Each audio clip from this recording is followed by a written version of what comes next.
أما بعد أيها الأخوات في الله السلام عليكم ورحمة الله وبركاته. إلهي بما هذا تبارك وتعالى الله إنه نعموين فربضا وأن لا تركوا بكرين سيد إلهي القرآن الكريم كان أول شيء وإن تعدوا نعمة الله لا تحصوها. إلهي نعموين كيسادات ترسان مكو بكرتان الله سمهد بوليهي وانا مدنيهي إنا نمهد عرينوه وان أمانوه ربك تبارك وتعالى. إلهي نعموين كيسا وحا ugu qaalisan ugu muhiimsan ugu qiimo badan نعمة diinta islaamnimada. نعمة إلهي وحو سيادتكو دورتي أو كليه الدنيا دوسي هي نعموين كيدو ضدك واكد حيان وإلهي قال كنواسيا مسلم كنواسيا سيد قراك ينوو شيء كلا نمد هؤلاء وهؤلاء من عطاء ربك وما كان عطاء ربك محظورا. نعمة الدين تسي وحي خاص كتا ضدك إلهي دورتي يا إلهي تشعليه سيد إلهي قراك ينوو شيء ثم أورثنا الكتاب الذين اصطفينا من عبادنا. الله وحليه هاي أدومضي إذا وحان كدورتي كوا عند حلسيي قرآن كريم مركوا النعمة قلت المامي سجعيلك إلهي دور الشديسة إن إلهي تبارك وتعالى أكتيسة الخير يوراك بدن كل هذا. الحمد لله على نعمة الإيمان والحمد لله على نعمة الإسلام والحمد لله الذي بنعمته تتم الصالحات والحمد لله على كل حال. إلهي وما هذا تبارك وتعالى دينتا إلهي إنسيي ولا ليال مسلمين تومين قدقي والدين لو قلت لك قلي بني آدمكو إنو كل يبانو dadka haysta inay xasilooni iyo raaxo iyo deganaansho ka helaan adduunkana inay ku raaxaystaan aakharana raaxadii weyneyd ilaahay ridihiisa iyo jannada inay ku gaadhaan. waxaa ka mid a noloshan adduunyada sida ay diintu u nadaamisay u qaabaysay u hagaajisay haddii loo raaco dadku waa liibaanayaan.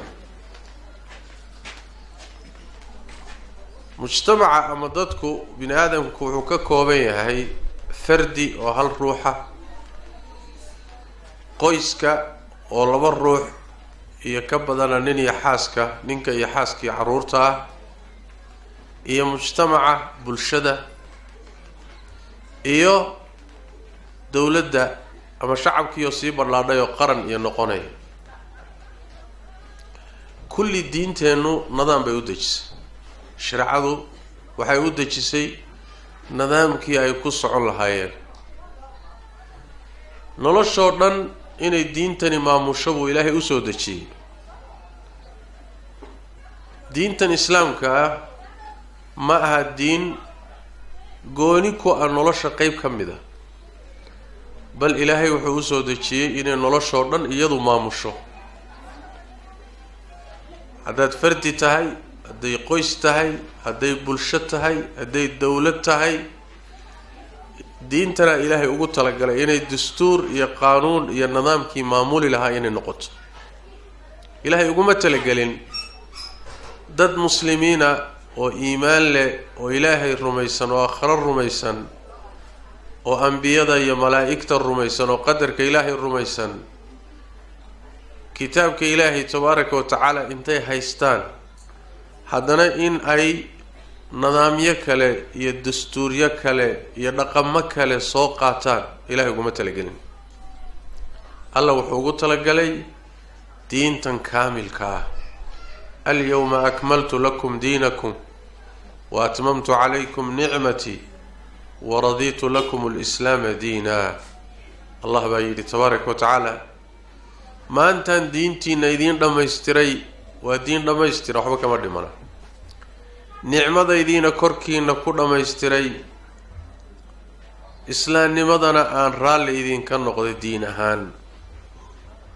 مركز الدين دميسترن ونولل شيء أو نظام دميسترن لود شيء سيدي ربك تبارك وتعالى حقي سأدو قدن لهي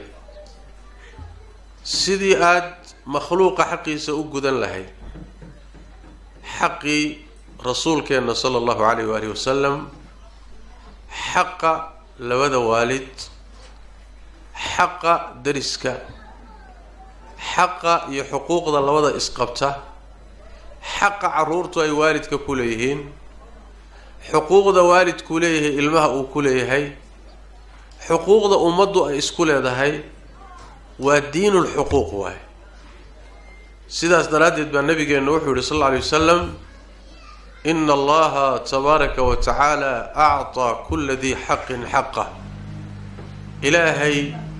عد والبقى حق لحق سوسيي ودين عدالتك صليسا ودين أن روح الظلمين علشان جنسيس والرج لوما صدبرسي لوما سميه إنه الرجيه لوما سيو ودمرنا لوما ظلميه وفقير ومسكين لوجو ما يستاجو وتاجر ومدحوين حقوق سيادة لوما سيو ودين عد والبحق سيسيوه بوسكم النار دكتيوي دين تاسا إلهي إنو سودجي تبارك وتعالى لوغو تلقالي إنان كل إيبانو أدوم كان نولو وناكسانو دقان إنان نكون نولانو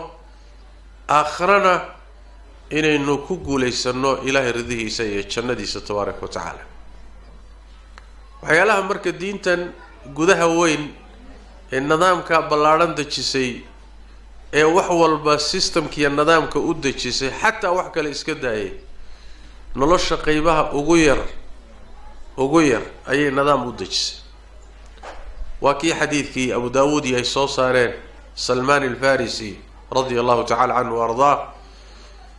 saxaabigaas qolay yahuuda waxay ku yiraahdeen laqad 'allamakum nabiyukum kull shay'in hatta al-qira'a aw al-qira'a نبيجينو wax kasto idin baray hatta sidaad xaajada u gudan lahaydeen bimaana hatta markaad musqusha gashaan suuriga gashaan sidaad xaajada u gudan lahaydeen buu idin baray markaas wuxuu yiri Salman ajal wa rumbu ha wuxuu na baray nabigu sallallahu alayhi wasallam markaan musqusha galayno maxal akhrinaya xaajada loo gudanayaa sida la isaga nadiifinayaa marka laga soo baxo maxaa la akhrinayaa wuuna baray buuri sax macnaheedu waxa weeyaan diinta ina bartay musqusha iyo suuliga sidii loogu xaajo gudan lahaa nolosha inteedii kale inay ka tagtay suurtagal ma wax yar ma jiro wax weyn ma jiro ilaa nidaam bay ka dejisay qaybaha marka nidaamka ay u dejisay waxa kamid oo qaybaha ugu muhiimsan kamid ah qoyska xeer baa loo dejiyay qoyska nidaam baa loo dejiyay ilaa qoyska marka la asaasayo oo guur ku dhacayo oo labada ruux ee isguursanaya ay isdooranayaan ilaa markaas laga soo bilaabay sidee buu ninku haweeneydii nolosha la wadaagi lahayd sidee buu ku xulanayaa sidee bay gabadhu ninka nolosha la wadaagaya say ku xulanaysaa sifaadkee shuruudee qaabkee shuruuc bay ka dejisay ilaa marka guur ku dhacayo ilaa marka guriga la isugu yimaado ilaa marka nolosha la wadaagayo ilaa caruur markay timaado ilaa xataa aaska marka la is aasayo ay shuruuc ka dejisay حتى مركا الله يسأسو كدب آسكا كدب أحكام بكسي دجس ولودي روحه إسقابي كنحيس مركا قويسكا مادام أوي هاي بلوكيتيغا أما أساسكا مجتمع أوي بلغد دالي sidaas daraaddeed guryaheenu haddaynu rabno inay noqdaan guryo degan, guryo xasiloon, guryo lagu raaxaysto, guryo carruurtuna ku degto carruur khayr badani ka timaado, labada ruux ee ku wada noolna ay noqdaan laba ruux oo nolol degan ku wada nool, waxaa laga maarmaan ah guryaheenna inaynu ku dhaqno shuruucda ilaahay soo dejiyay tabaaraka wa tacaala, nidaamkii ilaahay ugu talagalay. wax walba haddii nidaamkii loogu talagalay uu garab maro waa kharibnaa, dhib baana lagala kulmaa. qaabkii ilaahay ugu talagalay shaygu markuu ku socdana masaalixdii ilaahay ugu talagalay baa ka dhalata, wanaag badan baa laga gaadhaa. sidaas daraaddeed guryaheenna waa inay noqdaan guryo ku socda sharciga ilaahay tabaaraka wa tacaala. allah tabaaraka wa tacaala wuxuu ka dhigay rag iyo dumarku inay isguursadaan oo ay kulmaan sababta bini aadamka jiritaankiisa ku salaysan. markii ilaahay aadam uu abuuray calayhi wacalaa nabiyina salaatu wasalaam, nebi aadam aabaheen, ilaahay wuxuu ka abuuray isaga laftiisa ayuu wuxuu ka abuuray xaaskiisa xawaa, jidhkiisa laga abuuray. sida qur-aanku inoo sheegayo waxaa jidhkiisa looga abuuray labadan jinsi, rag iyo dumarku, inay isu dunmaan, inay isweheshadaan, inay isku xasilaan. jidhkaagii qayb ka mida waaye. hadduu noqon lahaa jinsi kale meel kale ka soo jeeda waxaa adkaan lahayd inay isfahmaan, inay isweheshadaan, inay iskeenaan baa adkaan lahayd. allah tabaaraka wa tacaala marka wuxuu ka rabaa guryuhu inay noqdaan guryo xasiloon. ومن آياته أن خلق لكم من أنفسكم أزواجا لتسكنوا إليها وجعل بينكم مودة ورحمة. الله آيات كي سواوي وحا كمذا رقي الضمر كينو أبوري، إنو الضمر كالرقة كأبوري سي أي سقو حسلان لتسكنوا إليها وحسلوني والدقنان شو والراحو. markaasaa alla wuxuu yeelay labadii ruuxi isqabay dhexdooda mawadda wa raxma, kalgacayl iyo isjacayl iyo isku kalsooni, cid kaloo ka dhaxaysa ayna jirin. labada ruux ee guriga wada joogay nolosha wadaagayay jacayl waxa ka dhaxeeya iyo kalgacayl uusan cid kale ka dhaxayn. allah wuxuu yiri tabaaraka wa tacaala iyo naxariis, waa isu naxariisanayaan, waa isu danqanayaan. noloshii ay wadaagayeen ayaa marna jacayl iyo naxariisa, marna intay jacaylkii weydo iyo kalgacalkiiba waxay noqonaysaa in lagu wada joogo naxariis iyo isu turid iyo naxariis ayay marna noqonaysaa. say ku imaanaysaa? waxay ku imaanaysaa xuquuqda la isku leeyahay in la ilaaliyo. xuquuqdu waxay u qaybsantaa 3 qaybood. mid ragga iyo dumarkaba waa laga rabaa, hooyada guriga leh iyo odayga guriga labadaba waa laga rabaa, way ka dhaxaysaa. xuquuq waa qaybta labaade, ninkaa laga rabaayo xaaskaa ku leh. qaybta saddexaad waa xuquuq uu ninku leeyahay oo xaaskiisa ku leeyahay. saddexdaasay noqotaa. xuquuqda ka dhaxaysa ee labada dhinacba laga rabo inay la yimaadaan waxaa ka mida in ay labadooduba ku dadaalaan ruuxa kale inuu ixtiraamo, in la is ixtiraamo, in la is qadariyo, in ruuxa kula jooga nolosha kula wadaagaya qalbigiisa aad ilaaliso, inaad ixtiraam siiso, inaadan ku xadgudbin, inaad ku kalsoon tahay oodan shaki iyo tuhmo ku gelin. haweenayduna ninkeeda inay ku kalsoon tahay, ninkuna xaaskiisa uu ku kalsoon yahay. shaki iyo waswaas inuusan gurigaaga kaa gelin. in aad ku dadaasho marka kalgacaylku idinka dhaxeeyana kalgacaylkaasi inuu noqdo xidhiirka isku kin xidhay. haddii kalgacaylka iyo jacaylka iyo cishqigu uu daciifana naxariis iyo isu turid sida aayaddu inoo tilmaantay in lagu wada noolaado. xuquuqdaasi waxaa ka mid ah labadaba la doonayo inay ilaaliyaan midba midka kale xuquuqda uu ku leeyahay inuu ka soo baxo oo iska ilaaliyo. maxaa yeelay haddii uu ninku xadka iyo xuduuddii shareecada u dejisay uu dhaafo ama haweenaydu xuquuqdii lagu lahaa ay gudan weydo xuduuddeeda dhaafto gurigu meeshuu ku burburaya halkaa waa. allah tabaaraka wa tacaala wuxuu inoo sheegay labada ruux ee gurigu ka dhaxeeyo nolosha wadaagaysa labadooduba inay xaq isku leeyihiin laakiin ragga hal darajo oo dheeraada la siiyey. wuxuu rabbi qur-aanka ku yidhi walahunna mithlu alladii calayhinna bilmacruuf walilrijaali calayhinna daraja. dumarku waxay leeyihiin xaqa ayaga lagu leeyahay mid la miday leeyihiin. u fiirso sida qur-aanku ka cabiray walahunna mithlu alladii calayhinna bilmacruuf. midka ayaga lagu leeyahay oo si wanaagsan loogu leeyahay mid la miday iyaguna leeyihiin oo ragga ay wada joogaan ay ku leeyihiin. qur-aanku wuxuu ka cabiray almithliya. tamaathulka waxaa la yidhaahdaa isku mid. xuquuqdan xaggan jirta mid la-eg baa xagga jirta. markaasaa ilaahay tabaaraka wa tacaala hal qodob oo dheeraada oo maslaxadu keentay buu cabiray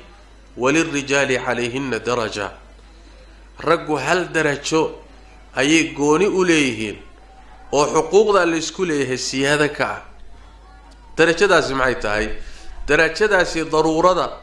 iyo duruuftaa keentay. gurigu ma jiri karo mana dhaqmi karo haddaan darajadaasi jirin. maxay tahay darajadaasi? waa midda aayad kale ilaahay ku sheego alrijaalu qawaamuuna cala annisaa bima fadala allahu bacdahum calaa bacdin wa bima anfaquu. waa guriga iyo kala dambayntiisa iyo mas-uuliyaddiisa iyo ismaqalkiisa. taana waxay ku salaysan tahay sideedaba bini aadam wax wadaagaya oo nololi ka dhaxayso oo shaqo ka dhaxayso oo aan kala dambayn iyo nidaam lahayn ma socon karto. ma dhici karto labada ruux gurigaa ka dhaxeeya carruurtiibaa ka dhaxaysa noloshiibay wadaagayaan awoodna waa siman yihiin ma soconayso. laba awoodoodoo siman oo hal meel isugu yimid ma wada soconayaane qoorta isla gelayaan kadibna guriga waa burburaya. sidaas daraaddeed la kala dambaynta sida loo ilaaliyo ayaa ilaahay wuxuu yidhi walilrijaali calayhinna daraja. darajadaasi waa darajada qawaamada, waa toosinta, waa amarka, waa go-aanka ugu dambeeya, waa guriga kala dambayntiisa. hadday qodobkaasi lumo oo ay noqoto yani anta amiirun wa ana amiir, adiguna madax baa tahay aniguna madaxa baan ahay, oo kala dambayntii gurigu waayo, markaasi gurigaasi wuxuu isu bedelayaa jaxiim, nolol cadaab ah oo kadeed ah oo rafaad ah oo islaantiina ku rafaado odaygiina ku rafaadu noqonaya. saas daraaddeed gurigu waa inuu kala dambayn yeesho. halkaa qodob marka laga reebo inta kale ilaahay wuxuu yihi tabaaraka wa tacaala walahunna mithlu alladii calayhinna bilmacruuf. xagganna waxaa jira xuquuq baa lagu leeyahay, waajibaadna waa saaraya. dhankanna xuquuq baa lagu leeyahay, waajibaadna waa saaraya. si kooban haddaan u tilmaano xuquuqda haweeneyda ama xaaska lagu leeyahay ninkeedu ku leeyahay waxaa kow ka ah in ay ninkeeda amarkiisa yeesho, inay ka dambayso. dabcan amarkiisa la yeelayo waa amarka aan shareecada khilaafsanayn. mar walba ninka amarkiisa iyo waalidka amarkiisa iyo madaxda amarkooda sharcigaa ka sarreeya. waxa lagaga amar qaadanayo waa wixii aan shareecada khilaafsanayn. laakiin gurigiisu u kala dambayn u helo oo nidaam ugu socdo oo loogu nasto oo loogu raaxaysto, guriga waa ina noqdo guri lagu kala dambeeyo. waa midda ilaahay qur-aanka kariimkaa ku sheegay faالصaalixaatu qaanitaatun xaafidaatun lilgaybi bima xafida allah. ilaahay markuu dumarka ammaanayay wuxuu ku ammaanay dumarka saalixaadka waan wanaagsanay ilaahay jecel yahay waa qaanitaat. waxay ilaahayna way ateecaan, ilaahaygii abuurtay zawjkooda iyo raggoodana way ateecaan. way ka dambeeyaan way ka amar qaataan iskuma taagaan lama ficil tamaan way ka dambeeyaan baa Ilaahay tabaaraka wa tacaala qaanitaat marka in ay ninkeeda ka dambayso in ixtiraamto sax wixii guriga ku saabsan iyo hawlihiisa sida fiican waa in laga wada tashado oo ninku xaaskiisa ra'yi siiyo oo talada la wadaago sida Ilaahay muuminiinta ku sifeeyay wa amruhum shura baynahum arrinkoodu waa wada tashi arrimaha muslimiintu sidoodaba qoys iyo mujtamac iyo nidaam iyo yani waa in laga wada tashado warseen yeela maxaa kula quman arintana soo daristay bal ra'yiga hal la rogrogo laana ra'yi badan baa laga yaabaa inuu ku jiro hooyada guriga oo odayga ka maqan yahay baa dhici karaysa nabigeena salawaatu rabbi wa salaam alayhi siiradiisa markaan akhrino waxa soo baxay dumar badan oo aqliga iyo Ilaahay yani miisaanka uu siiyay meelo fara badan la intifaacsaday baa soo baxay sidaas daraadeed waa la wada tashan guriga arintiisa laga tashan muxuu ahay wadidiisa laga tashan caruurtii baa laga tashan noloshii baa laga tashan laakiin go'aanka kama dambaysta waa inuu meel ku xidhmo jiro waa sida dawladda aad aragteen oo kale dawladdu haddii uuna jirin cid ugu dambaysa oo go'aanka ugu dambaysa leh ma jiri karto bal Ilaahay kownkan aad arkaysaan ee dhisan ee nidaamsan Allah tabaaraka wa tacaala inuu hal alle maamulayo waxa looga dhigay daliil looga dhigay in uu hal nidaam ku socdo shaygu hal nidaam haddii la doonayo inuu ku socdo oo uusan isardinin oo uusan iska hor imaanin haddii la doonayo waa in hal jiha maamusho waa law kana fiihima aalihatun illa Allah la fasadata kawnkani hadduu hal ilaah ka badan uu lahaan lahaa oo ilaahay fara badan iyo awoodo fara badan ay wada maamuli lahaayeen wuu fasaadi lahaa waxaynu arki lahayn saan u joogno qorraxdii oo ilaah la tagay mid ilaah la cararay samadii mid baa dhinac goostay dhulkii mid baa dhinac jabsaday adoomadii oo la kala dareersaday wixii oo kharimay wixii inta la isku qabsaday lagu dagaalamay soomaynaan aragneen sida hadda madaxdan adduunyadu sameeyaan dawladdan oo dhisan waxaad arkaysaa tu kale intay isqabteen madaxdii isqabatay dawladdii isqabsatay mid la dagaalamayo dalkii baa burburaya ummadii baa rafaadaysa maxaa keenaya laana awoodaha la isku haystaa kawnkani inuu hal ilaah leeyahay oo maamulo oo ka taliyo abuurtay waxa lagu garanayaa hal nidaam buu ku socdaa gurigu markuu hal nidaam ku socdo waa jiraya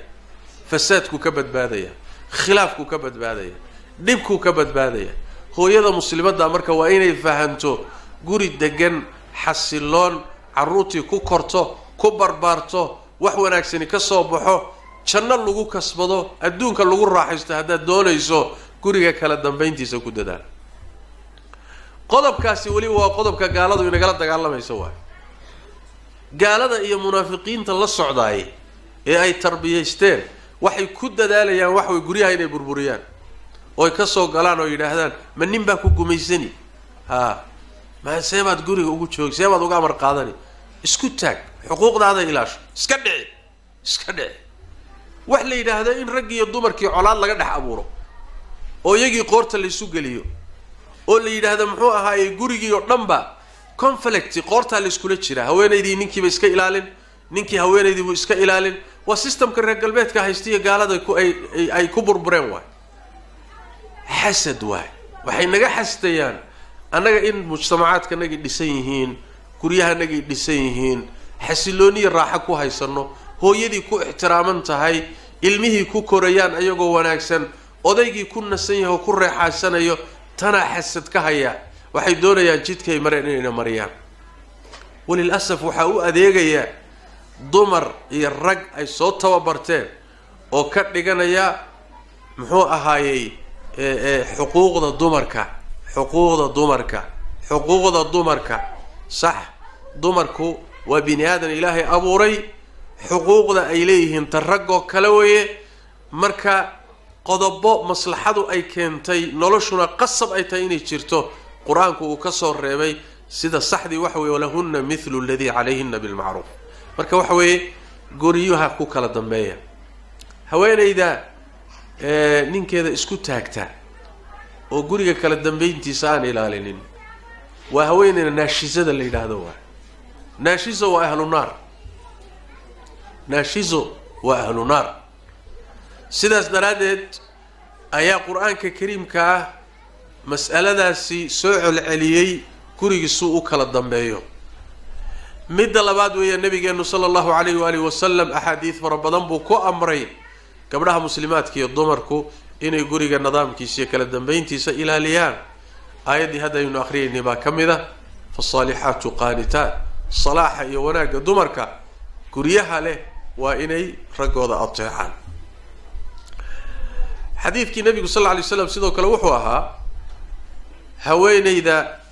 shanteeda salaadood tukata bisheeda ramadaanna soonta xubinkeeda tarankana xifdida oo zinada iyo fuxshiga xumaanta iska ilaalisa zawjkeedana ateecda oo gurigeeda kala dambeyntiisa ku dadaasha maalinta qiyaamada waxaa lagu dhahayaa iridaha jannada midka doonta ka gal galu fiirsada soo nicmo weyn ma soo barwaaqo ma iridaha jannada ka doonta ka gal in lagu yiraahdo maxay ku xidhan tahay gurigaaga inaad kala dambeyntiisa ilaaliso waa taacad zawjaha ninkeeda ateecda oo ka dambaysa marka wax way xuquuqda lagu leeyahay taasa kamida waxa kamida xaafidaatun lil ghaib gurigi in aad ilaaliso wixii u baahnaa in la ilaaliyo guriga sirtiisa ilaali guriga waxa lagu dhiibay ilaali guriga qaybta kaaga soo agaagtay mas'uuliyadeeda ilaali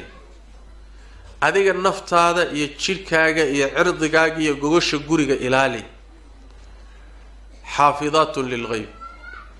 gaar ahaan markuu odaygu ka maqan yahay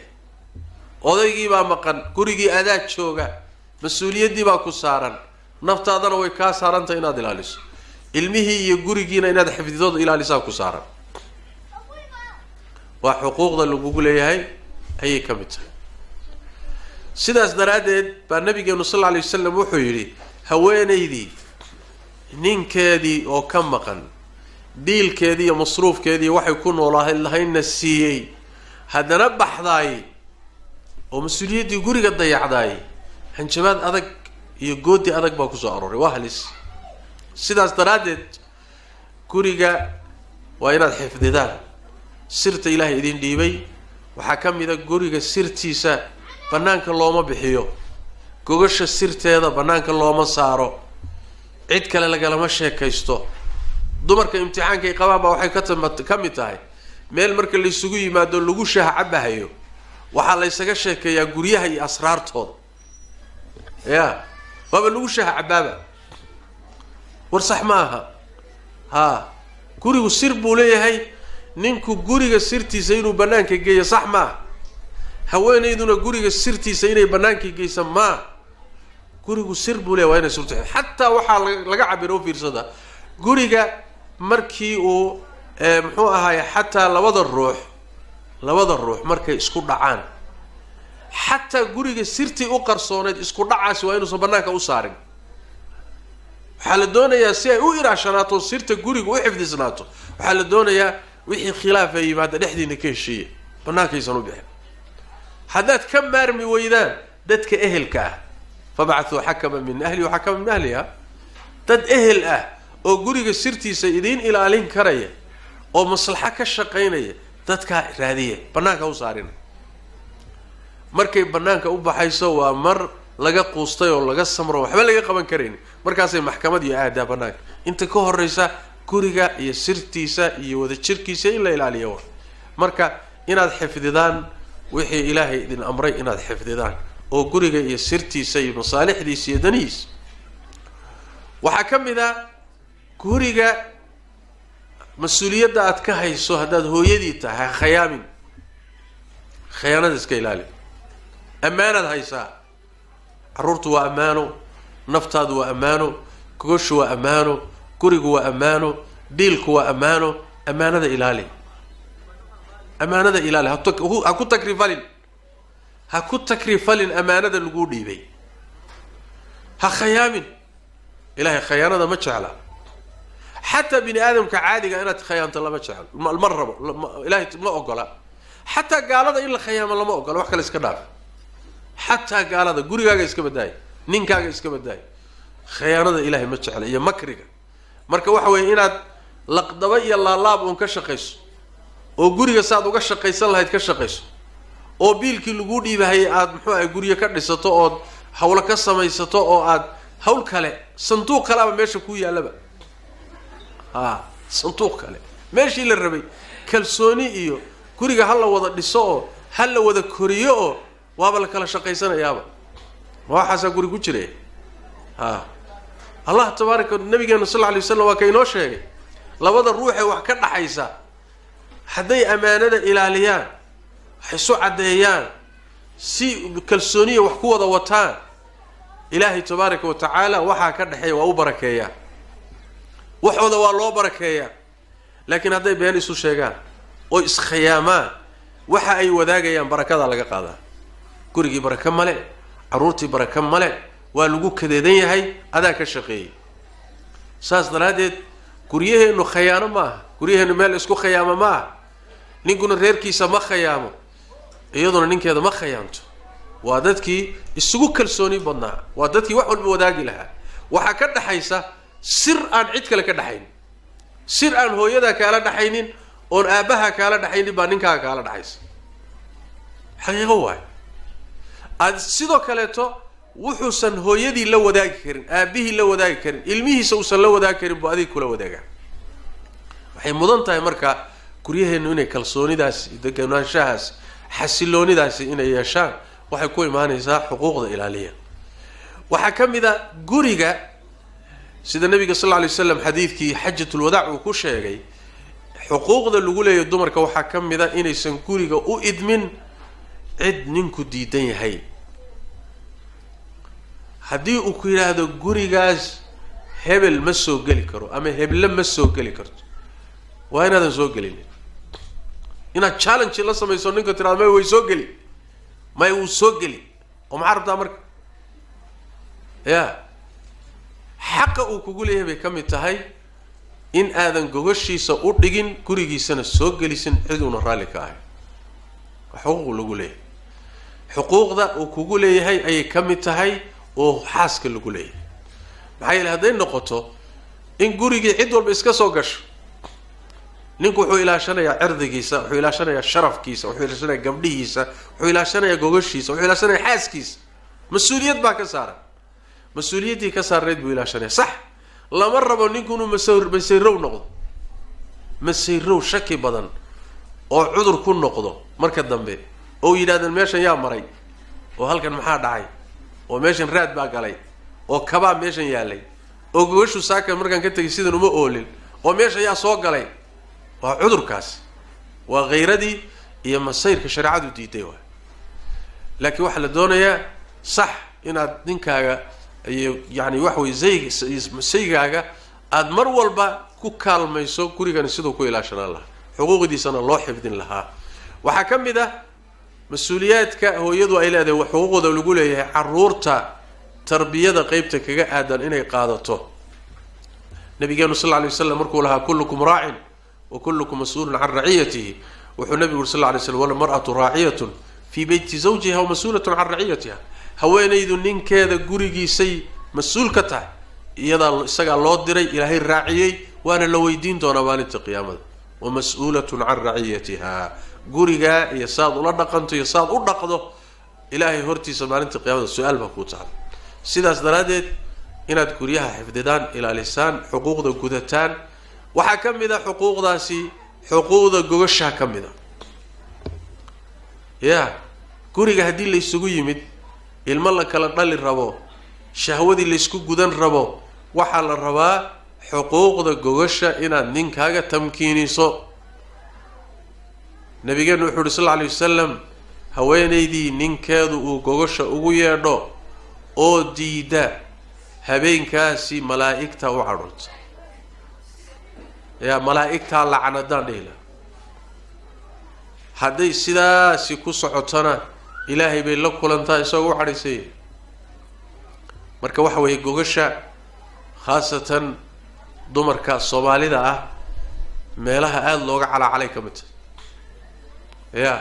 ragii calaacal badan bay keeneen calaacal fara badan iyo dacwo badan baa timid oo gogasho ku saabsan gogasha la iska hagaajiyo oo meesha ciyaar looma imaanine ninka in uusan u hawoonin meel kale waa inaad ka shaqeyso dumar far badan baa aad waxay uga cabanayaan ninkii wuu guursaday wuu iga tagay iima imaanahayo ee wuxuu rabay hadaad u diido soo tagi maayo wuxuu rabay hadaad u diido ama ku cuna qabatayso ninka wuxuu raasani chance kalsuu raasani ugu roonow ugu roonow si aad u ceshato oo ninka u xakamayso waa xuquuqda muhiimka ee shariicadu aad u cuslaysay bay ka mid tahay guryaheena Allah inoo barakeeyo laakiin guryaha waxay ku barakoobayaan markaynu raacno jidkii shariicadu inoo sheegtay xuquuqahaasi waa waxyaalaha la idinku leeyahay maxaad idinku leedihiin xuquuqdaad leedihiin maxay tahay walahunna mithlu alladhi alayhinna bil ma'ruf markuu quraanku yiri xaq lagu leeyahay mid la mid ay leeyahay xaq aad ku leedihiin raggeena waxa kamida oo kowka ah in ay idinkula mucaamaloodaan mucaamalo wanaagsan وعاشروهن بالمعروف والله تبارك وتعالى دمرك دقن وناكسن كل دقما وحو النبي كان يقول صلوات ربي والسلام عليه خيركم لأهله وأنا خيركم لأهله وأنا خيركم لأهلي رجب النبي يقول الله صلى الله عليه وسلم وحو كيري كإذن كفي عن رجي هداتنا إذن كو خير بدن وأنك الريركي سوقو خير بدن أنا أقول وحنا هذا النبي محمد هاي نينك أهل كيسة وجو خير بدن وأنا جاب النبي صلى الله عليه وسلم دمر كمر كود المام يدبع عدو هذا إله سيد وأبوري يخصائص تا يرجع جد ويهين نبي جو كعب صلى الله عليه وسلم إن فهل قرلوا عن لقى أبوري هذا سكود إذا إنا توسنا واتشبين فهل قرلوا على أبوري ما توستو واتشبين بالنبي صلى الله عليه وسلم هذا سكود إذا إنا توسيسو تشبين تدون وافوريتان كذا فاستوصوا بالنساء خيرا بالنبي صلى الله عليه وسلم تمرك خير ودردار ما خير كل رقمه رقم كوناتشيه ودبع سناده ونحريسته النبي صلى الله عليه وسلم ادبو قدر دارما مالما كم ذا اي دمركي مغالدي waxa soo baxday dumarkii in rag isku taageen oo guriyihiiba inay burburaan qarka u soo qaar badan halis ku jiraan markaasuu nabigu sallallahu alayhi wasallam wuxuu idmay oo fasaxay in dumarka raggooda markay isku taagaan idbiyaan markaas raggii intay jaaniski ka faa'iideysteen ba waxay bilaabeen in dumarka garaacaan dumar badan oo la garaacay oo dacwo ah baa nabiga u yimid sallallahu alayhi wasallam markay dacwadii ku badatay buu nabigu la hadlay raggii war dacwadii baa badatay dumarkii garaacis bay ka cabanayaan laysa ulaikum bi khiyarikum nabi sallallahu alayhi wasallam kuwaas dumarkooda garaacayay akhyaartiina ma aha nabi sallallahu alayhi wasallam أخيار ما هو رسولك صلى الله عليه وسلم بمعنى وحويا يعني دين تاني إلهي تبارك وتعالى دمرك واكو كرامي إلهي واكو شرفي حقوق بوسيي عقلي قوضا على شرفي جيد قوضا على شرفي عردي قوضي شرف قوضا على شرفي إني سن داوع يرقارين أيا دين تكود دا شيء وبني آدم كرامة له وحقوق له بينما واقي هوري وحي لدور لغا سبين شري الجاهلية دي iyagoo nool oo gabdho oo soo korayo ubax ah baa inta la qabtaa dhulka hoostiisa la galin jiro la aasi jiray markii ay yaani wax weeyaa dhaxal ay yeeshaan dhaxalka waa laga qadin jiray bal iyagaaba la dhaxli jiray waxaynu hadda dumaasha dhaan beeshii la rabay ninkeedii dhintay inay dhaxasho ayadii baaba loo soo fadhiisan waa la dhaxli ya ayuha alladina aamanu la yahillu lakum an tarithu an-nisaa karha والمؤمنين تيو إلهي دين محلين إنها دمرك دحشان قسم إنها تكون دحشان صح هو إن إذا لقد انتي هدا يضر ربط إن إنك أهل كيسي قرسته خيار بيلاده لكن اللي هذا ما يميل كلمة مركرته أنا أنيقا يقرسته ومد أردال حتى لقو قصبه ما وحقوق ده دحل مين لهان شيرين دحل بالسيه قري قال لقو دل من شيرين حقوق إلى لسان لو سمي دين تاني واحد كرامس سورة الدم أيام مقعيدي إن حنبارسن يا سورة النساء من القرآن كو أركتين سورة الرجال يا سورة الرجال القرآن كم يكون جرته ما يكون جرته واحد سورة الرجال إلى هذا ما جرته لكن واحد جرته سورة النساء سيداس درادت الله با إذن كرامي الله إذن شرفه إذن كرامي وحال دونيا إن إذن كنا أون نقض الشكر جينو إن شريعة إذن كو كرامي إلى لسان كريهن إلى لسان حقوق ده الذين مركا وحا كمده دقن wanaag sidii nabigeenu sallallahu alayhi wasallam umada ku tarbiyay xaasaskiisa ula dhaqmi jiray dhaqan wanaagsan iyo mucaasharo wanaagsan in la idin kula dhaqmo oo naxariis iyo dabacsanaan iyo kalgacayl iyo nuglaan leh waxa kamida xuquuqda aad leedihiin xuquuqda masruufka iyo marashada iyo maskanka lama dhihin gurigii la deganaa haweeneyda aduguna 50% keen ninkii ona 50% keen sida gaalada cadaanka reer galbeedku hadda yihiin ninku hadduu bakeeri keeno bakeeri guriga ayaduna waa inay saxankii keento waa gaalada cadaanka ee hadda layna doonayna ku dayarno hadday iyadu firaashka keento isaguna waa inuu sariirta keeno lama dhihin shariicada noo fiirsada waxaa la yidhi ninka adaa mas-uulka ah gurigii diyaari gabadhii masruuf caruurteedii masruuf marashadii iyo dharkiisii markay jirto daawee asagaa mas-uulka ah adu ama cirka keen ama dhulka keen ama meesha doonta gal reerkani adu mas-uuliyadiisa ku saaran ka horna marka guriga la dhisayo adeer guriga wixii lagugu imaan lahaa ku diyaari wixii lagugu imaan lahaa inta kaliya mehe gurigi inta diyaariso gogashii diyaariso hadana gabadha mehersi war xageed ku aragteen waxa soo ka ya meherna si hatta haday taajirata haday taa aduguna faqiir tahay mehersi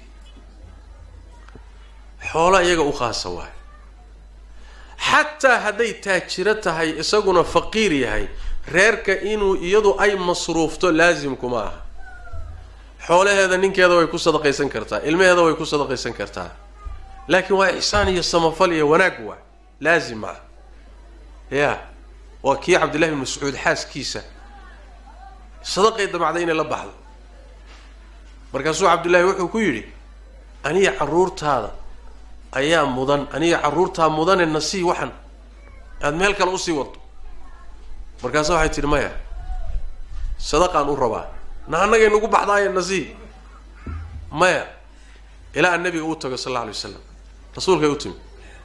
waxa lagu yiri rasuulka ilaahayow Zaynab baa ku joogta inay soo gasho rabto ayu zayani bihi wa Zaynabte Zaynabooyinku way badan waa teebu nabi sallallahu alayhi wasallam imraatu Abdullah ibn Mas'ud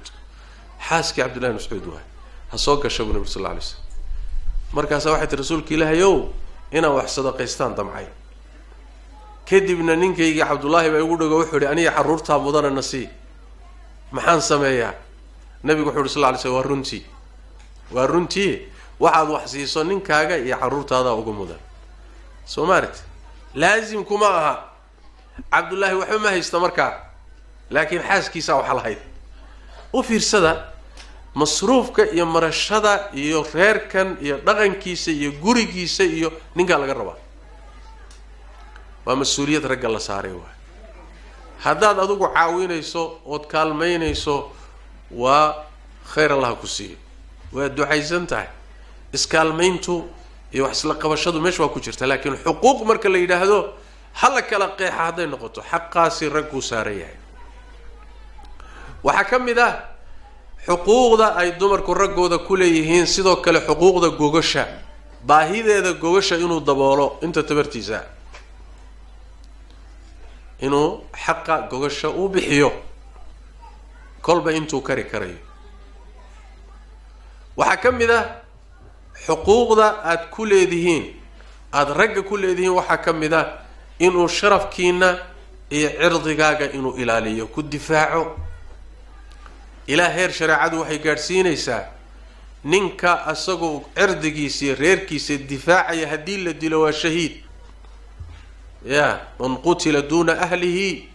فهو شهيد بنبي صلى الله عليه وسلم إلى هير وحل قارية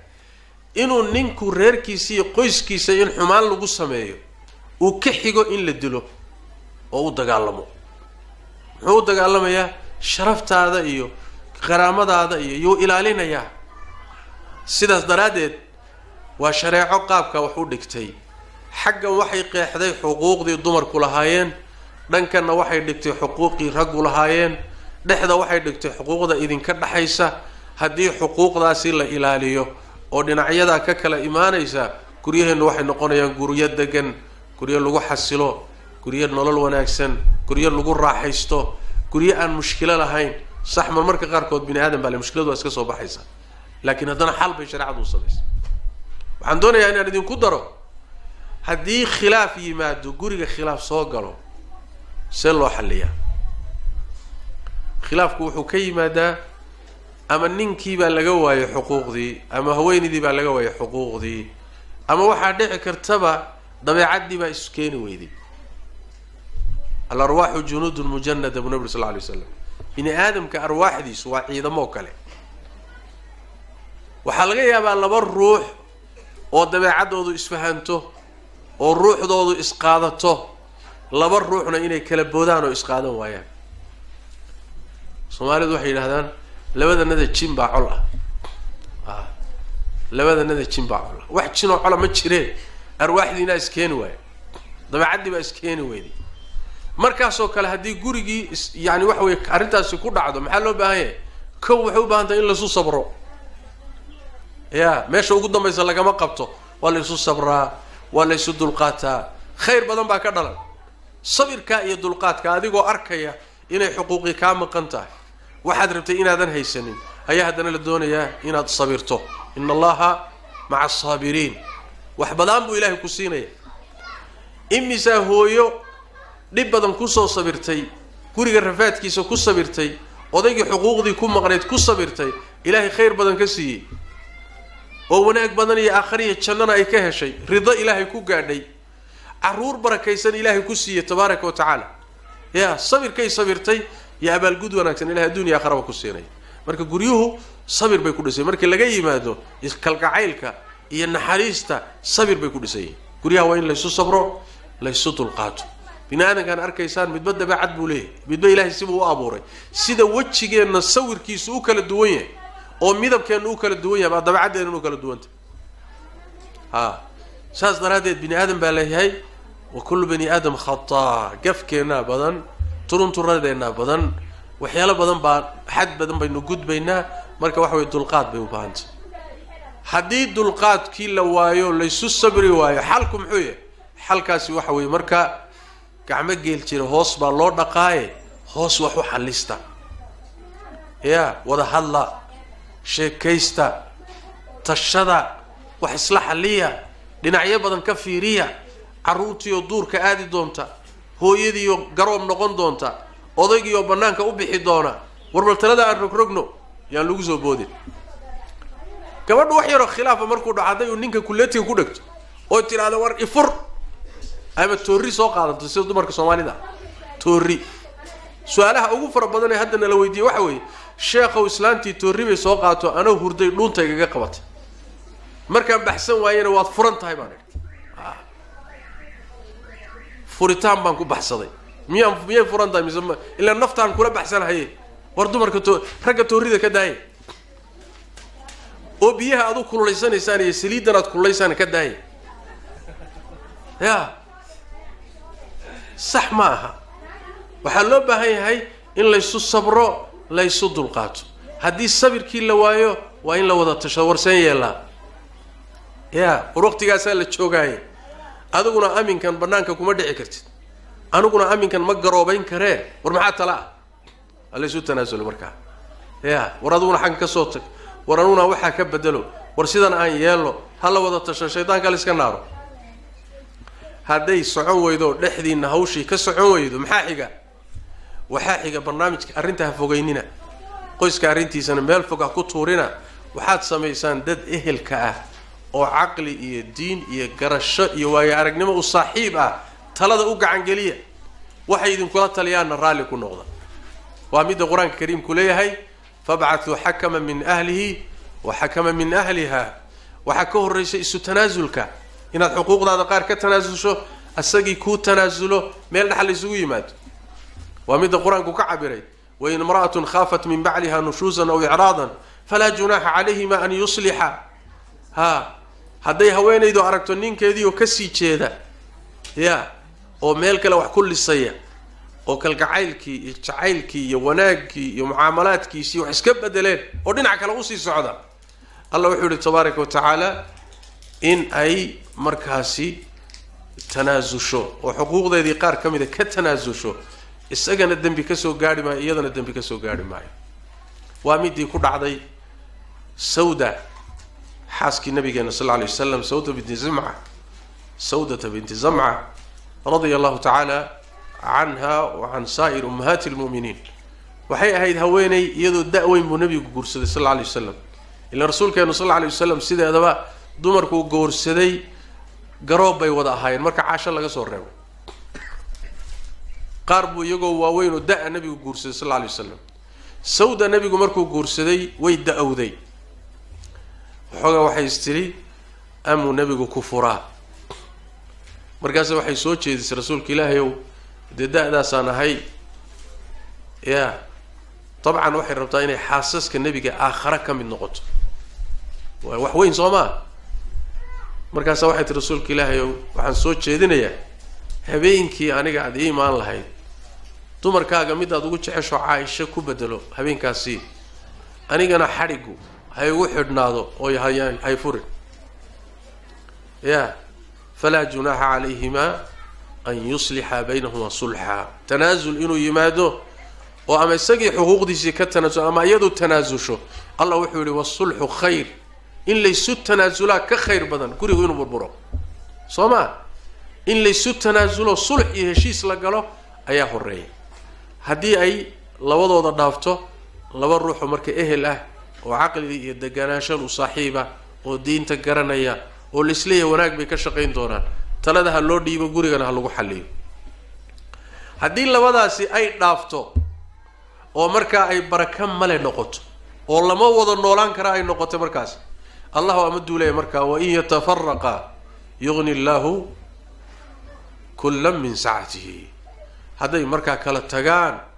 اللي نقوريغو إنو يسوبدو العذاب وهو يدي كو عذابنت او odaygi ku cadaamo oo ilmihi ku rafaadaan markaasi waa in guriga laga saaro xaaladan emergency-ga oo guriga markaasi si kale loogu taliyo waana marxalada shariicadu ay markaa ogolaatay furitaanka fa imsaakum bi ma'rufin aw tasrihun bi ihsan wanaag in lagu wada joogo iyo wanaag in lagu kala tago markii wax walba la waayo marka wax weeye in yurida islahan يوفق الله بينهما مركا قوان وإن لقاته سيداسا شريعة ugu tala gashay guryaha nidaam bay u dejisay xaalada khilaafi yimaadana qaabkii loo xalin processkii loo xalin lahaa bay u sameysay inta ka horeysana ka hortag ila xilliga guur ku bilaabanayo bay shariicadu ka soo bilaabaysaa ila wadooshada guriga lagu wada noolaanayo ayay soo wadaysaa ila khilaaf markuu yimaado sidii loo xalin lahaa ila markii labada ruux ay ku qasbadaan inay kala tagaan حتى أحكامتك كدرنا سقابك لو كلا تجي شروع ذا سيدينتي إنه دجسي قريها بركة هلا إلى إلهي هيدين بركيو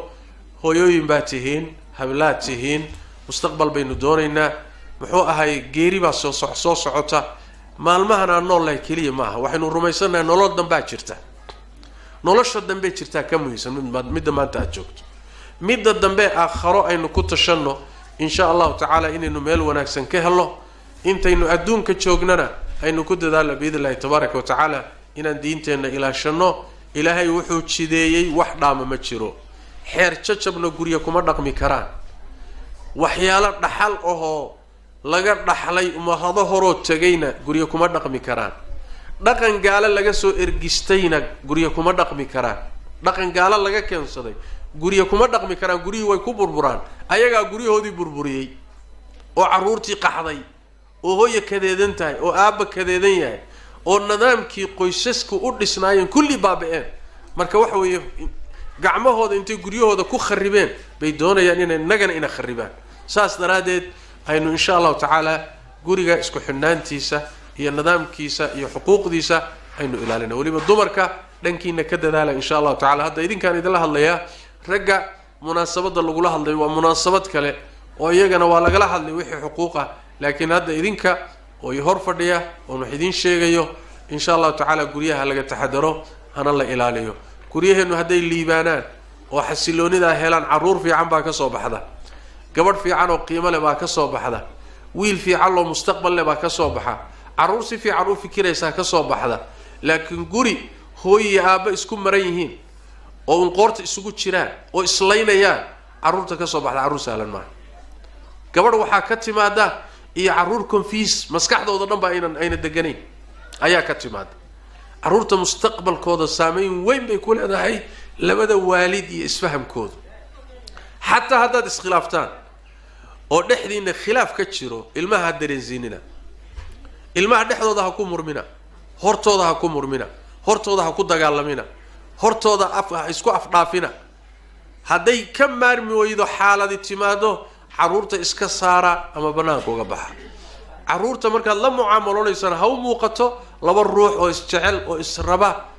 oo kalsooni isku qaba caruurtu qaabka ha ku barbaareen naxariista ha ku barbaareen kalsoonida ha ku barbaareen laba gooraba caruurta ha tusina wax la yiraahdo khilaaf iyo dib